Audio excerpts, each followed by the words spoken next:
এদিকে তৃতীয় দিনের মতো আবারও উত্তাল ইসলামী ব্যাংকের প্রধান কার্যালয় এলাকা। নতুন চেয়ারম্যান খুরশিদ আলমের পদত্যাগ সহ 7 দফা দাবিতে সকাল থেকে আবারও বিক্ষোভে নামেন ব্যাংকটির গ্রাহকরা।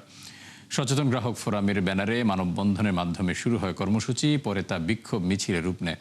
মিছিলটি প্রেস ক্লাব এলাকায় গিয়ে শেষ হয়। তাদের অভিযোগ, ইসলামী ব্যাংকে আবারও একটি লুটেরা সিন্ডিকেটের হাতে তুলে দেওয়া হচ্ছে। এতে সরকারের পাশাপাশি বাংলাদেশ ব্যাংকের ভূমিকা নিয়েও প্রশ্ন তোলেন তারা। এদিকে বিতর্কিত খুরশিদ আলমের নিয়োগের সিদ্ধান্ত কোনো আন্দোলনের মাধ্যমে নড়চড় হবে না বলে জানিয়েছেন কেন্দ্রীয় ব্যাংকের মুখপাত্র।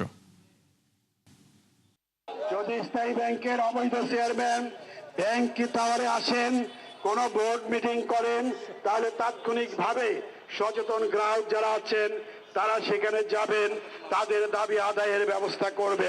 তারা যদি নিজের প্রতিষ্ঠানের শান্তি শৃঙ্খলা বা কর্মপরিবেশকে ফিরিয়ে না আনে, তবে স্বাভাবিকভাবে শুধু বহিঃশক্তি দ্বারা এখানে নিয়ন্ত্রণ করে শান্তি শৃঙ্খলা বা সঠিক কর্মপরিবেশ ফিরিয়ে আনা সম্ভব না।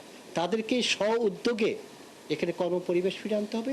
তখন স্বাভাবিকভাবে সাধারণ মানুষের মধ্যে আস্থা ফিরে আসবে এবং আমরা সুযোগ দেব। একজন চেয়ারম্যান তো যা খুশি তাই করতে পারেন।